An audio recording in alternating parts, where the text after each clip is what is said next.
चलते हैं श्रीमद् भागवत महापुराण। प्रसंग चल रहा है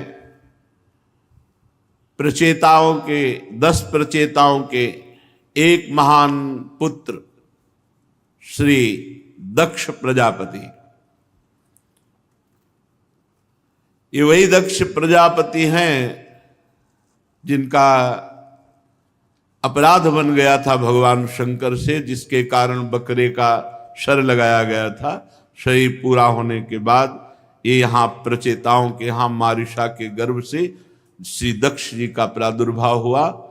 भगवान की आराधना की, भगवान को प्रसन्न किया। ब्रह्मा जी ने आदेश किया आप सृष्टि वृद्धि करो, तो 10,000 पुत्र प्रकट किए, जिनको नारद जी ने बैरागी बनाकर भगवान के मार्ग में सदा सदा के लिए भेज दिया। फिर 1,000, उन 1,000 को भी, तो दक्ष जी को बहुत क्रोध आया, बड़ा उल्टा सीधा नारद जी को कहा और आखिरकार शाप दे दिया कि तुम 2 घड़ी से ज्यादा कहीं टिक नहीं सकते हो, 48 मिनट कभी भी तुम एक जगह ठहर नहीं सकते, ये मैं श्राप देता हूं। संत शिरोमणि देवर्षि नारद जी ने हाथ जोड़कर श्राप स्वीकार किया। बस इसी का नाम साधुता है कि हम अपने प्रभु का कार्य करें, सत कार्य करें, किसी का मंगल नहीं। फिर भी हमें अगर कोई गाली देता है, कोई दंड देता है या उपहास करता है या शाप देता है, तो हम उसे स्वीकार करते हैं, क्योंकि मेरे प्रभु का ऐसा ही विधान है। ये मानकर हमने गलत नहीं किया। अगर हमें फिर कोई दंड देता है तो हम स्वीकार करते हैं कि मेरे प्रभु का विधान है। यही साधुता है। साधुता इसी का नाम है कि नारद जी में सामर्थ्य है शाप देने की, लेकिन शाप नहीं दिया। दक्ष प्रजापति का दिया हुआ शाप स्वीकार कर लिया। कोई अपराध नहीं किया था, सतमार्ग पुष्ट किया था, जो बहुत ही दुर्लभ है।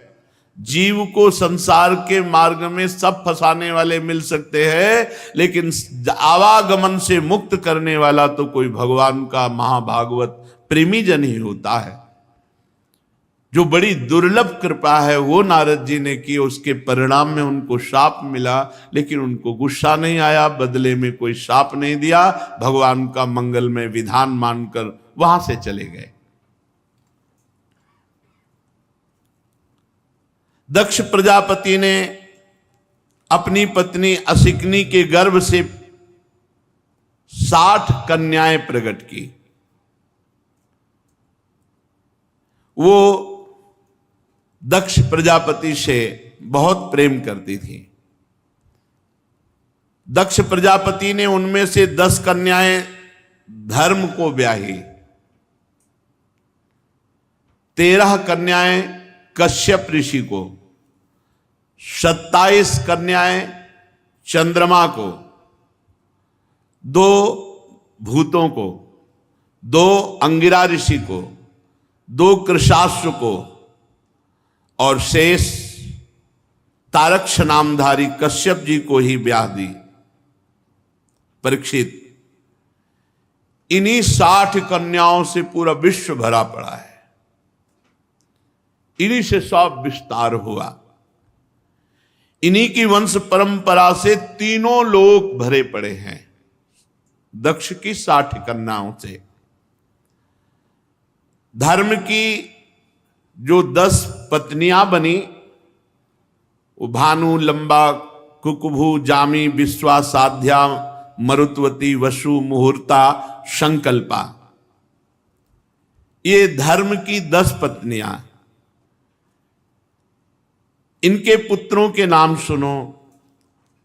भानु का पुत्र देव ऋषभ, उसका इंद्रसेन। लंबा का पुत्र हुआ विद्युत और उसके मेघगण। ककुब का पुत्र हुआ संकट, उसका कीकट। कीकट के पुत्र हुए पृथ्वी के संपूर्ण किले, दुर्ग। इनके अभिमानी देवता। जामी के पुत्र का नाम हुआ स्वर्ग, उसका पुत्र हुआ नंदी। ये सब भगवत स्वरूप। विश्वा के विश्व देवता प्रकट हुए। साध्या से साध्यगण, उनसे अर्थ सिद्धि। मरुतवती के दो पुत्र हुए, मरुतवान और जयंत। ये जयंत नामधारी वामन भगवान ही है। इन्हीं को उपेंद्र कहा गया, इन्हीं को जयंत कहा गया, यही वामन भगवान है। मुहूर्ता से मुहूर्त के अभिमानी देवता, ये अपने अपने मुहूर्त में जीवों के उनके कर्मानुसार फल देते हैं। संकल्पा का पुत्र हुआ संकल्प। वसु के पुत्र हुए आठों वसु। ये महान सामर्थ्यशाली देवताओं से भी श्रेष्ठ है। आठों वसुओं के नाम हैं द्रोण, प्राण, ध्रुव, अर्क, अग्नि, दोष, वसु और विभावसु। द्रोण की पत्नी का नाम है अभिमति। उससे हर्ष, शोक, भय आदि के अभिमानी देवता उत्पन्न हुए। प्राण की पत्नी ऊर्जस्वती के गर्भ से सह, आयु और पुरोजो नाम के 3 पुत्र हुए। ध्रुव की पत्नी धरणी ने अनेक नगरों के अभिमानी देवताओं को उत्पन्न किया। अर्क की पत्नी वासना से तृष्णा उत्पन्न हुई। पूरी सृष्टि इसी से बंधी हुई है। अग्नि नामक वसु की पत्नी धारा के गर्भ से द्रविणक आदि बहुत से पुत्र उत्पन्न हुए। कृत्तिका के पुत्र के रूप में भगवान स्कंद जी प्रकट हुए, जिन्हें कार्तिकेय कहा गया है, जो अग्नि के मुख से प्रकट हुए। उनसे विशाख आदि का जन्म हुआ। दोष की पत्नी सर्वरी के गर्भ से शिशुमार का जन्म हुआ। वसु की पत्नी आंगिरसी से शिल्प कला के अधिपति भगवान विश्वकर्मा जी का प्रादुर्भाव हुआ। विश्वकर्मा के उनकी भार्याकृति के गर्भ से चाक्षुष मनु हुए और उनके पुत्र विश्वेदेव साध्यगण देवता हुए। विभावसु की पत्नी उषा से 3 पुत्र हुए, व्युष्ट, रोचिस, आतप। उनमें आतप के दिवस नामक पुत्र हुआ। दिन, ये जो दिन है, ये आतप का पुत्र है। इसी में सब जीव अपने अपने कार्यों में संलग्न होते हैं। भूत की पत्नी दक्ष नंदिनी स्वरूपा ने करोड़ करोड़ भूत उत्पन्न किए। ये सृष्टि है। करोड़ करोड़ बलवान रुद्रगण उत्पन्न किए। रैवत, आज, भव, भीम, वाम, उग्र, वृषाकपि, अजैकपाद, अहिर, बुध्य, बहुरूप, महान, ये 11 मुख्य रुद्र।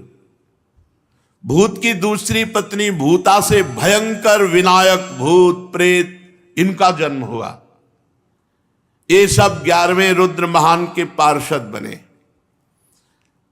अंगिरा प्रजापति की प्रथम पत्नी स्वधा ने पितृगणों को उत्पन्न किया। दूसरी पत्नी सती ने अथर्वांगिरस नामक वेद को प्रकट किया। कृशाश्व की पत्नी अर्ची से धूम्रकृष का जन्म हुआ। धिषणा से 4 पुत्र हुए, वेदशिरा, देवल, वयुन और मनु। कश्यप जी की 4 जो पत्नियां थीं, उनमें विनता, कद्रु, पतंगी, यामिनी। पतंगी से विश्व के समस्त पक्षियों का प्रादुर्भाव हुआ। यामिनी से शलभों और पतिंगों का जन्म हुआ और विनता से भगवान के वाहन गरुण जी और सूर्य भगवान के सारथी अरुण जी, इनका प्रादुर्भाव हुआ। अरुण जी और गरुण जी का। कद्रु से भयंकर नाग प्रकट हुए, शेष नाग, वासुकी नाग, जितने नाग ये सब कद्रु से। ये दक्ष पुत्री है। कृत्तिका आदि 27 नक्षत्राभिमानी देवियां ये चंद्रमा की पत्नियां हैं। रोहिणी जी से विशेष प्रेम करने के कारण चंद्रमा को दक्ष ने शाप दे दिया, जिससे उन्हें क्षय रोग हो गया, इसलिए उन्हें कोई संतान नहीं हुई। उन्होंने फिर दक्ष को प्रसन्न करके कृष्ण पक्ष की क्षीण कलाओं के शुक्ल पक्ष में पूर्ण होने का वर तो प्राप्त कर लिया, परंतु नक्षत्राभिमानिनी देवियों से उन्हें कोई संतान न हुई। कश्यप पत्नियों के मंगल में संतानें हुई, इनको लोक माता कहते हैं। इनसे सारी सृष्टि भरी हुई है। अदिति, दिति, दनु, काष्ठा, अरिष्टा, सुरसा, इला, मुनि, क्रोधवसा, ताम्रा, सुरभि, शर्मा, तिमी। तिमी के पुत्र ये जितने जलचर हैं वो सब तिमी से प्रकट हुए। शर्मा के जितने हिंसक पशु हैं, बाघ, भेड़िया, जितने, ये सब उनसे प्रकट हुए। सुरभि के जितने भी गाय, भैंस, दो खुर वाले पशु, वो सब सुरभि से प्रकट हुए। ताम्रा से बाज, गीद, शिकारी पक्षी प्रकट हुए।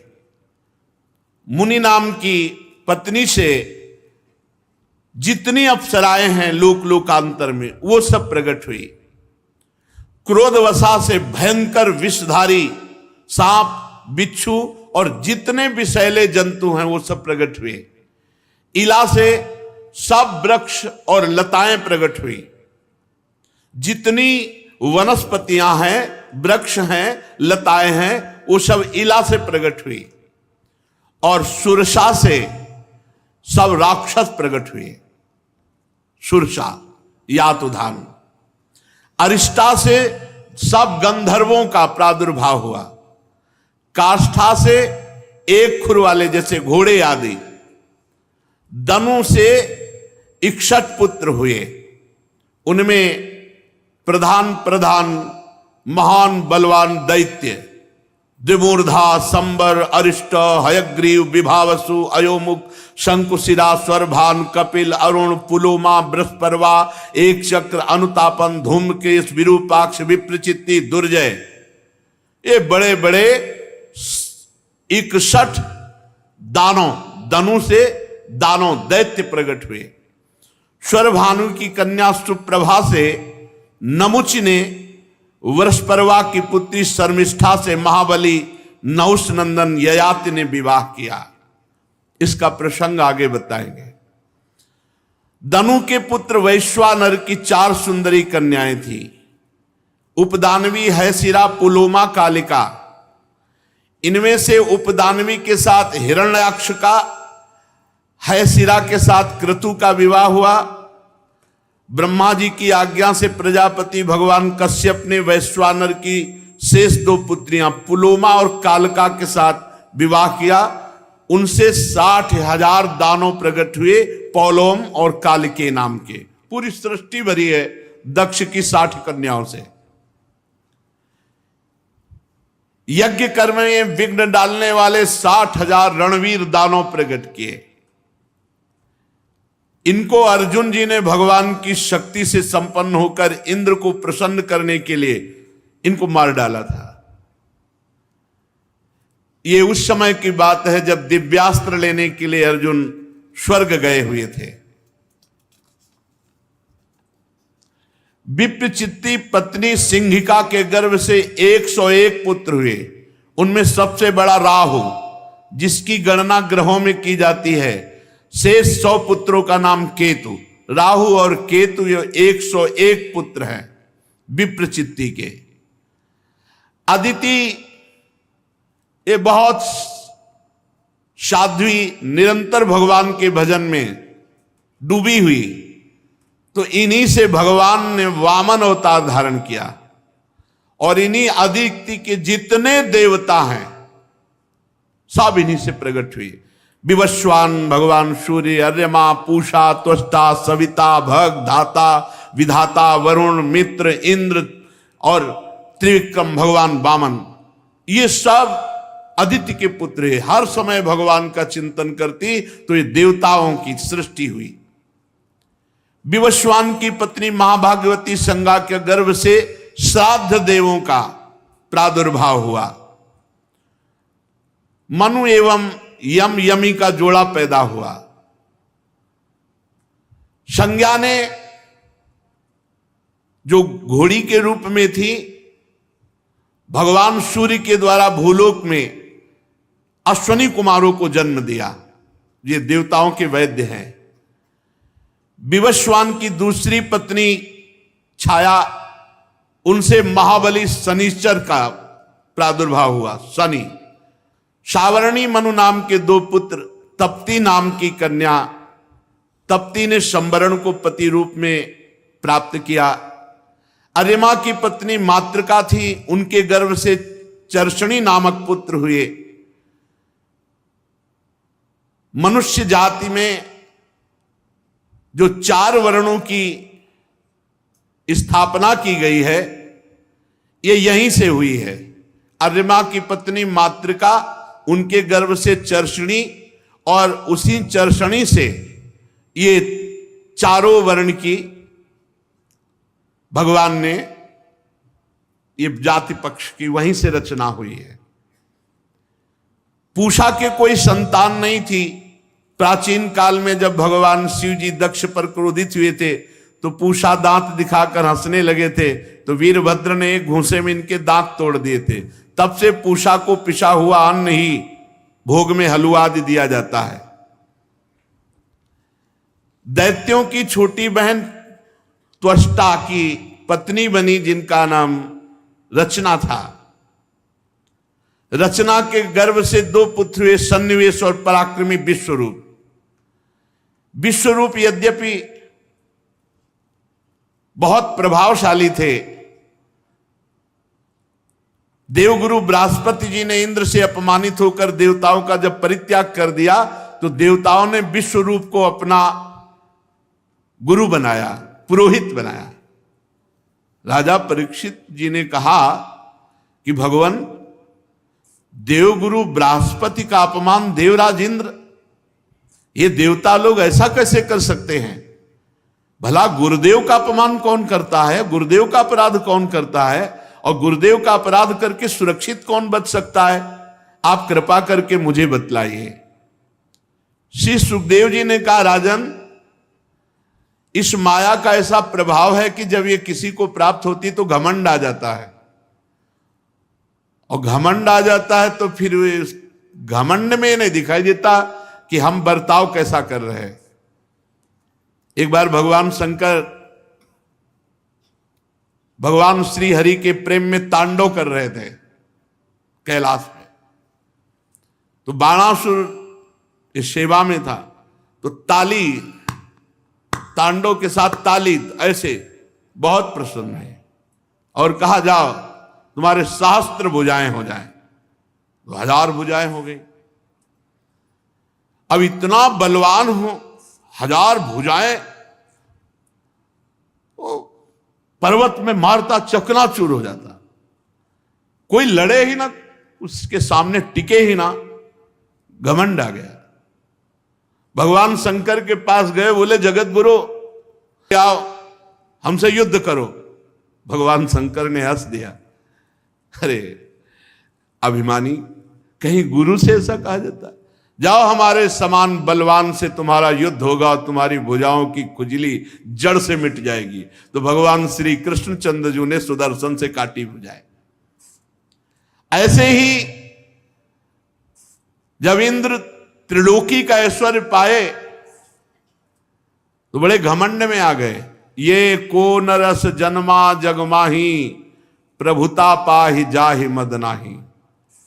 ये अहंकार बहुत बड़ा विचित्र होता है। जहां कोई पद मिला, कोई प्रभुता मिली, बहुत विचित्र होता है।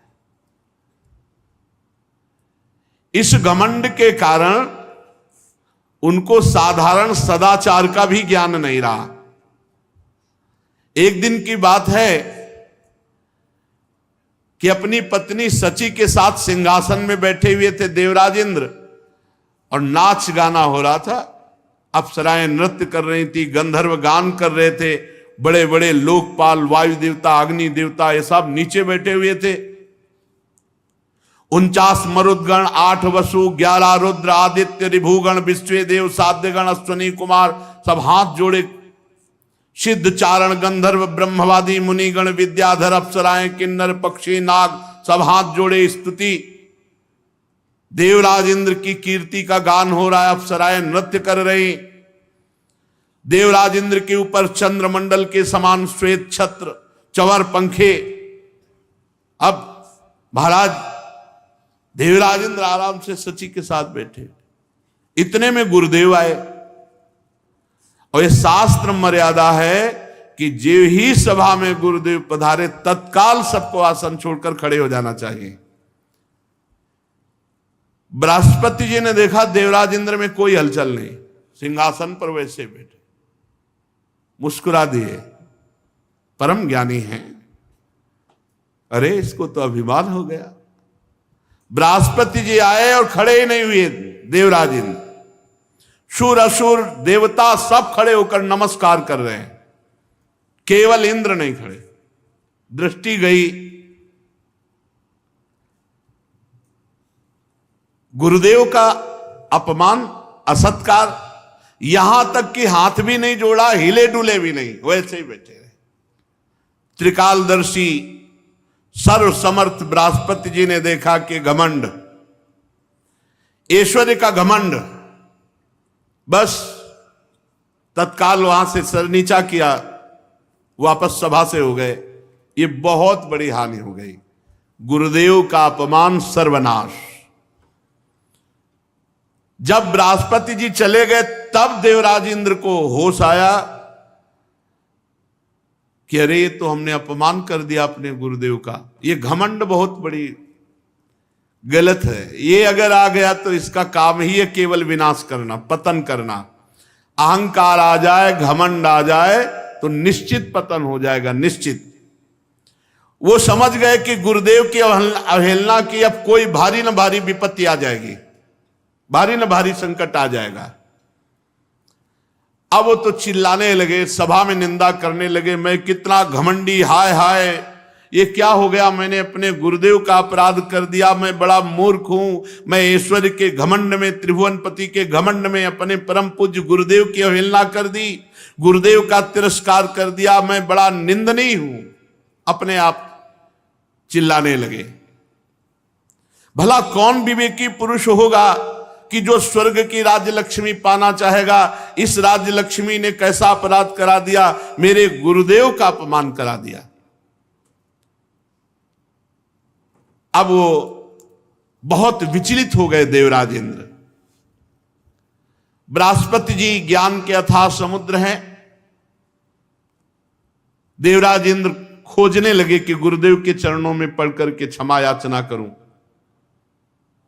पर बृहस्पति जी अंतर ध्यान हो गए। देवराज इंद्र गुरुदेव के घर पर गए, लेकिन वहां बृहस्पति जी थे ही नहीं। योग बल से अंतर ध्यान हो गए। देवराज इंद्र बहुत कोशिश की, ध्यान के द्वारा भी जानना चाहा, लेकिन जहां गुरुदेव अंतर ध्यान हुए वहां उनका ध्यान नहीं पहुंच पा रहा था, क्योंकि अपराध हो चुका है। बहुत ढूंढवाया, परंतु कहीं बृहस्पति जी का पता न चला। घबरा गए कि जहां ये दैत्यों को पता चलेगा कि बृहस्पति जी त्याग करके देवताओं को चले गए तो आक्रमण कर देंगे, बिना गुरु के रक्षा नहीं हो सकती। अब वो समस्त देवताओं की बैठक बैठा ली देवराज इंद्र ने और कहा कि स्वर्ग की रक्षा होनी चाहिए, क्योंकि स्वर्ग की रक्षा हुई तो त्रिभुवन की रक्षा होगी। बड़ा शांति सभा में कि गुरु बृहस्पति देव के अपमान करने वाले हम देवताओं की अब कोई रक्षा कर सके।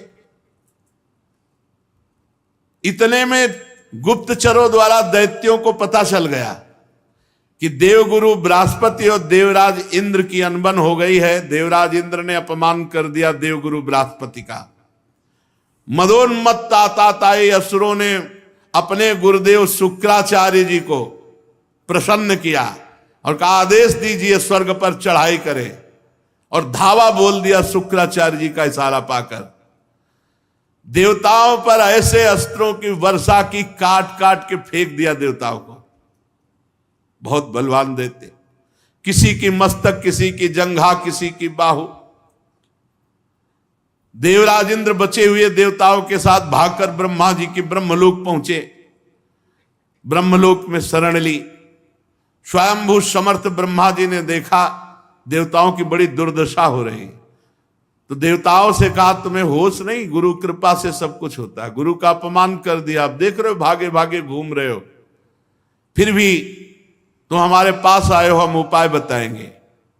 देवताओं, सचमुच इस संसार में कोई इतना महान नहीं है जो अपने गुरुदेव का अपमान करके सुरक्षित रह सके।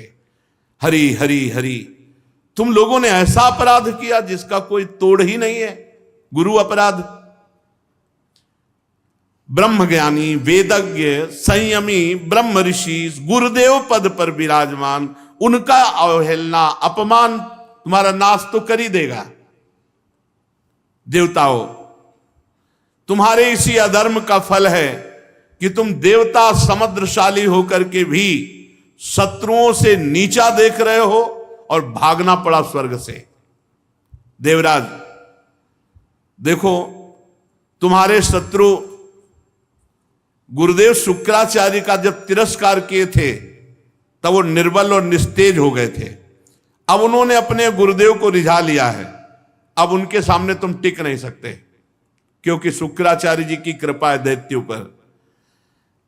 शुक्राचार्य को अपना आराध्य मानने वाले ये दैत्य लोग स्वर्गलोक या ब्रह्मलोक भी छीन सकते हैं, क्योंकि गुरु को रिझा लिया तो कुछ भी प्राप्त किया जा सकता है। जे गुरु चरण रेणु सिर धरहि, तेजन सकल विभव बस करहि। वो मेरा ब्रह्मलोक भी छीन सकते हैं अगर वो चाहें तो, क्योंकि गुरु उनके अनुकूल है। भृगुवंशी अर्थशास्त्र की पूरी शिक्षा दे रखी है। इन दैत्यों को शुक्राचार्य जी ऐसे पढ़ाए हैं कि तुम लोग भेद ही नहीं समझ सकते कि वो क्या करना चाहते हैं। इसलिए मेरी सलाह है, और इसे गुप्त रखना। अगर अपने देवताओं का और स्वर्ग का भला चाहते हो तो सबसे पहले किसी को गुरुदेव रूप में वरण करो। जिनके जीवन में संत, गुरुदेव, गोविंद, तो कोई उनको शाप या मंगल नहीं कर सकता।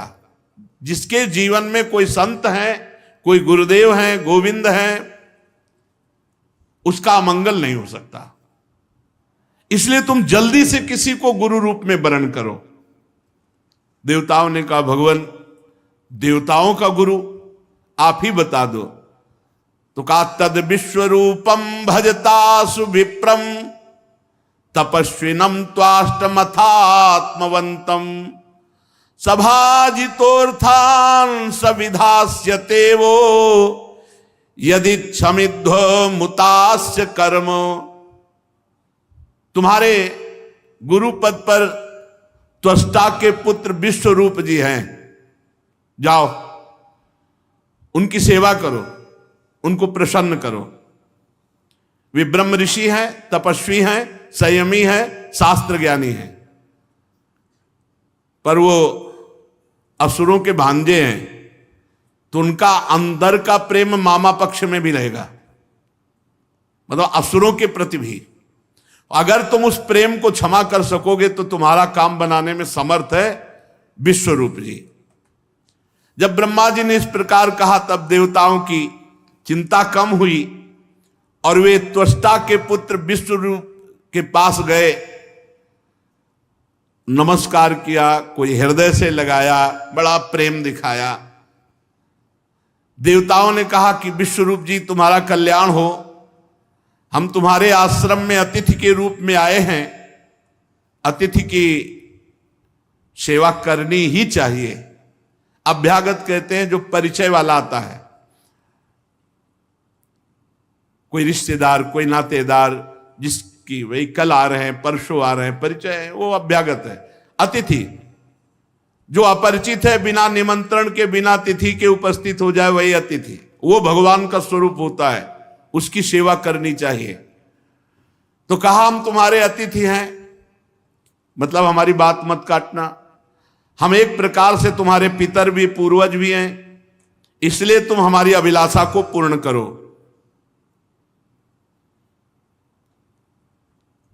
देखो, आचार्य और वेद, पिता, ब्रह्मा, पृथ्वी और इंद्र, ये सब परम पूजनीय हैं। इनकी ज्यादा अवहेलना नहीं करनी चाहिए। हमारी बात सुनो, हम तुम्हारे पितर हैं, शत्रुओं ने हमें पराजित कर लिया है। और शत्रु जिनको कह रहे हैं, इनके मामा हैं विश्वरूप के। हम बड़े दुखी हैं, तुम बड़े तपस्वी हो। हमारा दुख, हमारी पराजय तुम टाल सकते हो, तो पहले तो हम प्रार्थना करते हो, फिर आज्ञा देते हैं। श्रेष्ठ देवता होने के कारण आज्ञा देते हैं। तुम्हारे यहां हम आए हैं दैन्य भाव से, तो इसलिए प्रार्थना भी करते। तुम ब्रह्मनिष्ठ हो, तुम हमारे गुरु पदवी पे विराजमान हो जाओ। हम तुम्हें गुरु रूप से वर्ण करते हैं, शत्रुओं पर विजय प्राप्त करने के लिए। देखो, शास्त्र कहता है यदि ज्ञानी हो, तपस्वी हो, तो अपने से अवस्था में छोटा भी हो तो उसके पैर छूने चाहिए। उसके चरण छूना निंदनीय नहीं है, क्योंकि वो बंदनीय पुरुष है। आप बंदनीय हो, आप वेद ज्ञान, शास्त्र, तपस्या सब में श्रेष्ठ हो। इसलिए देवता तुम्हें प्रणाम करते हो। तुम गुरु रूप में, विश्वरूप जी से कहा। विश्वरूप जी ने कहा, ना ना, ये कुल गुरु का काम हम नहीं करते। हम तो ब्रह्म ऋषि, तपस्या परायण रहते हैं, ये हम नहीं करेंगे। विगर हितम धर्मशीलैर ब्रह्मवर्च उपव्ययम, पर ठीक अनुष्ठान करके और मंत्र के द्वारा उसके बड़े नियम तो बच जाए, नहीं तो प्रायः फिर पापों से लिप्त ही हो जाता है। धर्मशील महात्माओं ने इसकी निंदा की है, मैं इसे नहीं करूंगा। पहले शब्द में विश्वरूप जी ने मना कर दिया। पर आप अतिथि रूप से आए हैं और आप कह रहे हैं मैं पितर रूप से आज्ञा करता हूं।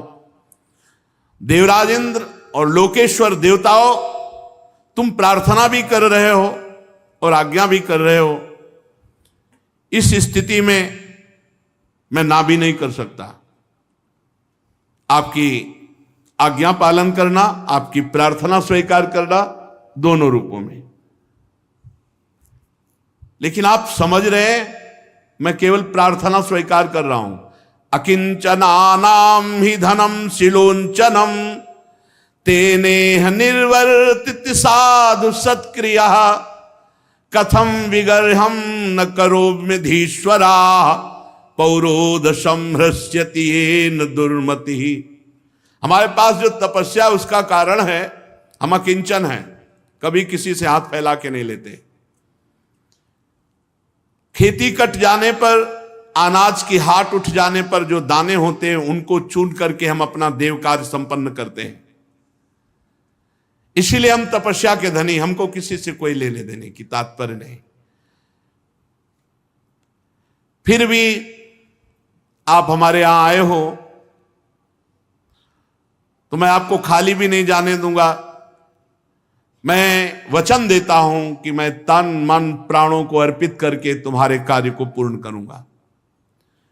विश्वरूप जी बड़े ही तपस्वी थे, अकिंचन वृत्ति से तपस्या करते थे। उसकी बहुत तपस्या बढ़ती है जो किसी से दान पुण्य नहीं लेता और कष्ट पूर्वक जीवन व्यतीत करते हुए भजन करता है, तप करता है। वर्ण कर लिया विश्वरूप को गुरु रूप से।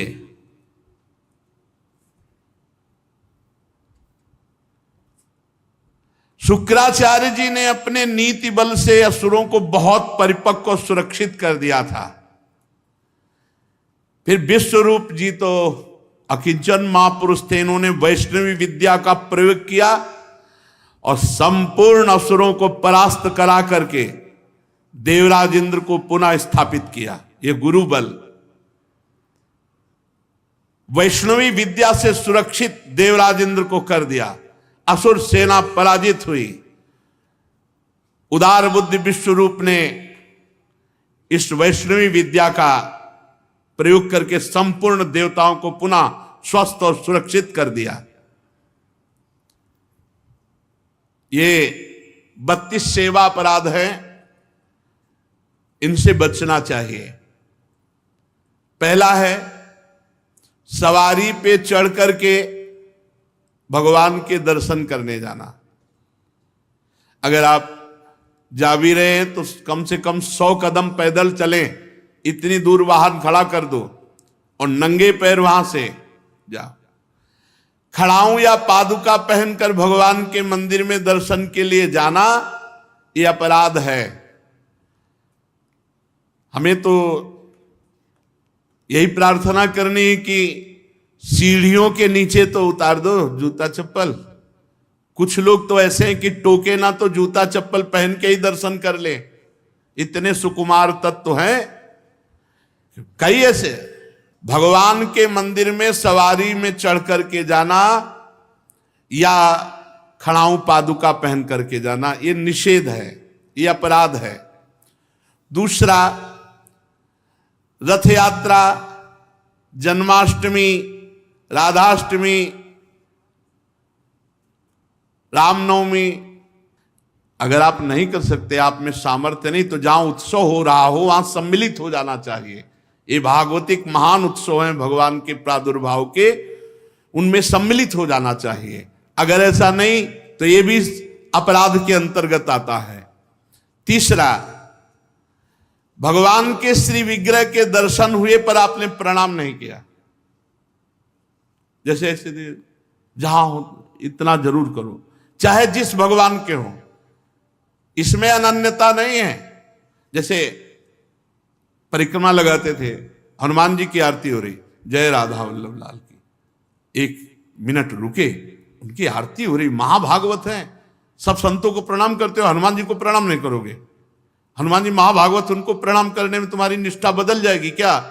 जय राधा वल्लभ लाल की आरती हो रही, उसी में दर्शन मेरे प्रभु इस रूप में विराजमान। जो भी देवालय, जो भी मंदिर अगर हमारी दृष्टि में गए तो ऐसे प्रणाम, उनसे बढ़कर थोड़ी हो। सब में हमारे ही प्रभु, सर्वान वस्तुतया निरीक्ष परम स्वाराध्य बुद्धिर्मम।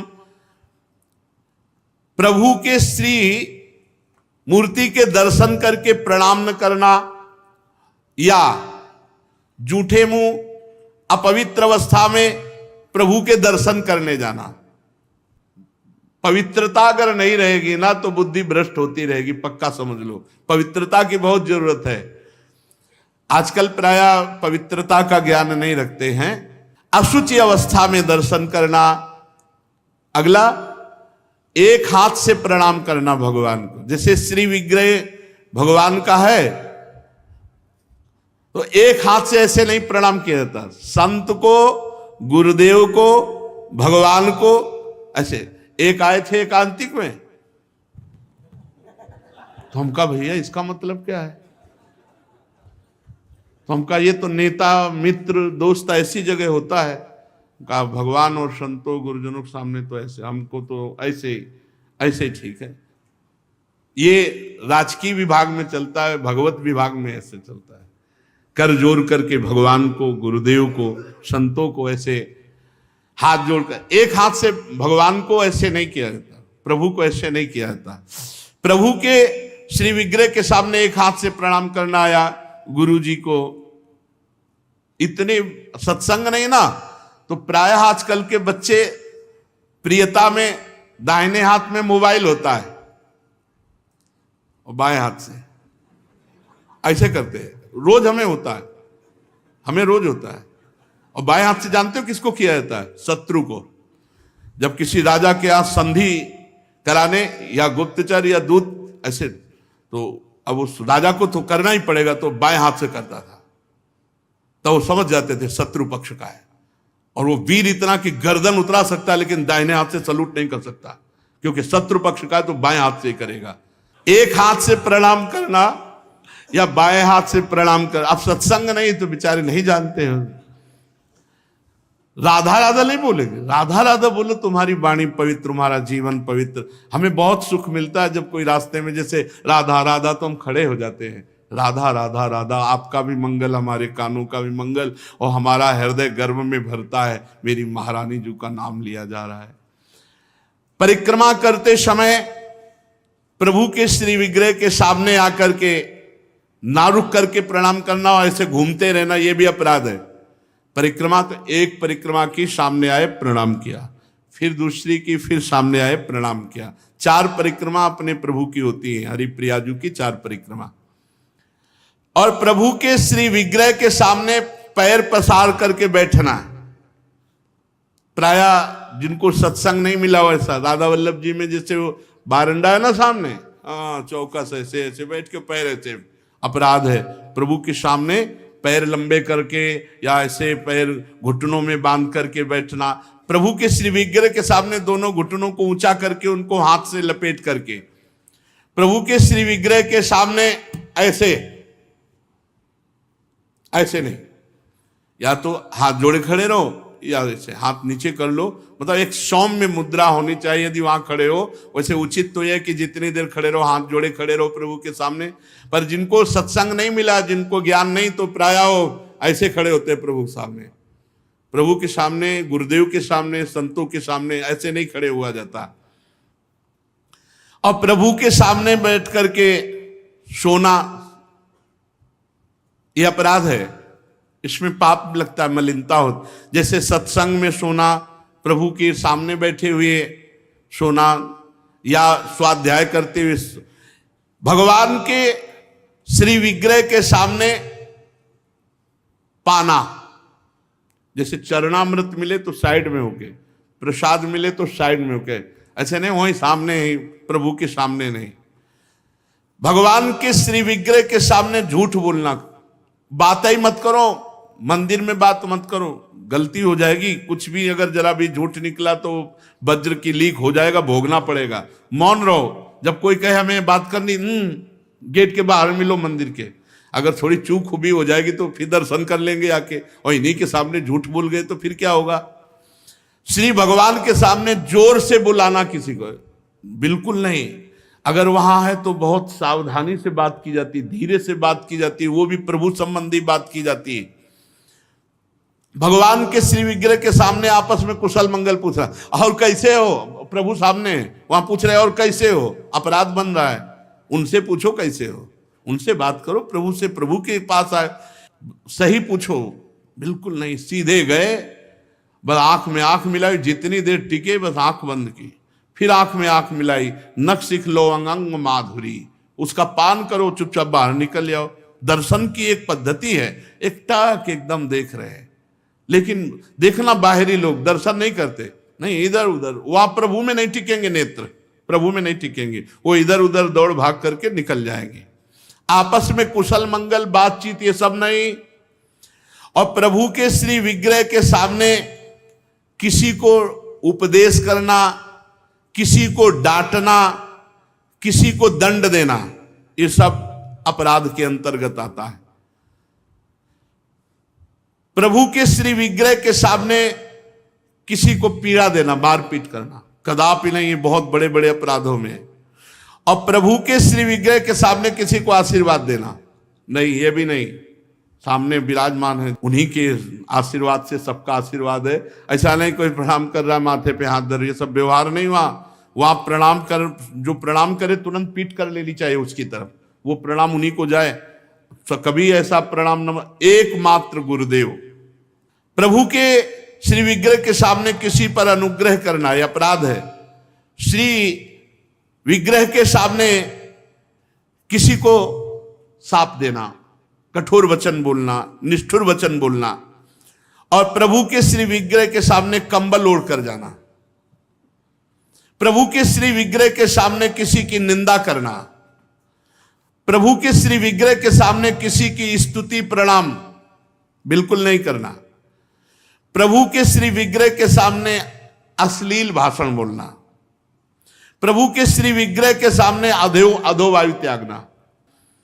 अच्छा, प्रभु को सामर्थ्य रहते हुए गौड़ उपचार के द्वारा भोग लगाना, जैसे अपने तो हलवा चाय चल रही सुबह और ठाकुर जी के लिए चिरौरी रखवा दिए, बहुत ही है, टॉफी लपटी भाई उसमें प्लास्टिक में, एक कटोरी में भर के रख दी, पानी रख दी, जमाने की वही रखी, और अपना रोज सुबह शाम दोपहर सब नए नए पदार्थ पा रहे हैं। अपराध लगता है। ये मनोरंजन के लिए श्री विग्रह खरीद के मत ले जाना कोई।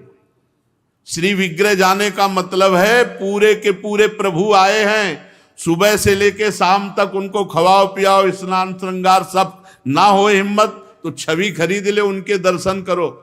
श्री विग्रह मत ले जाओ।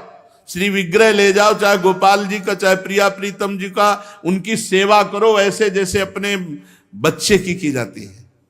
अपना बच्चा अगर नहीं पवाएंगे तो भूखा रहेगा, नहीं स्नान कराएंगे तो वैसे, नहीं शयन कराएंगे तो नहीं शयन करेंगे। बोले हम दर्शन के लिए छवि ले जाओ, श्री विग्रह मत ले जाओ। श्री विग्रह ले जाने का मतलब है कि अष्टयाम सेवा, कम से कम अष्टयाम सेवा में नहीं आप पहुंच पा रहे हैं, पूरी सेवाएं कर पा रहे, तो सुबह मंगला और श्रृंगार और भोग लगा दिया और जाओ। फिर शाम क्या है तो आरती कर दी, फिर भोग लगाया, दूध पिलाया, शयन कराया, इतना तो होना ही चाहिए। अब आप तो खाते हैं अच्छे अच्छे पदार्थ, तो ठाकुर जी के आगे प्लास्टिक में लपटी हुई टॉफी रख दी या चिरौरी रख दी। आपकी सामर्थ्य है, सब अच्छे अच्छे कपड़े पोशाक सब पहना सकते हो, ऐसे ठाकुर जी को ऐसे नहीं, आपके पास सामर्थ्य के अनुसार ठाकुर। ओ वैसे तो जी जान से प्यार करो, बहुत कृपाल ठाकुर है, बहुत कृपाल। आपसे बात करने लगेंगे, आपको मना करेंगे, ये नहीं खाना हमें, ये खाना है, ऐसे। अरे आप आसक्ति करके तो देखो, निहाल कर देंगे। और अभी आप यहाँ पवाओ, फिर वो आपको अपने यहाँ ले जाके पवाएंगे, और ऐसा पवाएंगे कि निहाल हो जाओगे। और प्रभु को भोग लगाए बिना कुछ भी खाना पीना ये ठीक नहीं, अपराध के अंतर्गत आता है। वैष्णव होकर दीक्षा लेकर सत्संग सुनकर ये बात जान करके यदि आप बिना भोग लगाए प्रभु को पाते हैं तो अपराध है। ऋतु में जो फल हो सबसे पहले अपने प्रभु को भोग लगाना चाहिए। इस बात में हमने अपने गुरुदेव भगवान को देखा, बड़ी प्रवीणता। चाहे वो सहतूत हो चाहे बेर हो, जो ऋतु का फल है वो श्री जी को जरूर पवाएंगे। और पवाने का पहला कि आप चख के देखेंगे, बेर या जो भी पहला चख के देखेंगे, अगर अनुकूल है तो हाथ धोया आचमन किया, फिर श्री जी को दूसरे फल। नहीं तो ऐसे भोग नहीं लगाते, पहले जैसे कुछ भी बनेगा तो पहले स्वयं चखेंगे फिर भोग लगाएंगे। और ये बाहर नहीं चलेगा, बाहर तो कहते जूठा कर दिया प्रभु को क्या पवाओगे, लेकिन अपने यहाँ अपने भाव हैं, भावोत्सवेन भजताम रस काम धेनुम। और किसी फल आदि का अच्छा भाग अपने लिए रख दिया और जो स्वाद रहित है वो प्रभु के लिए भोग लगाने के लिए, ऐसा ना करे।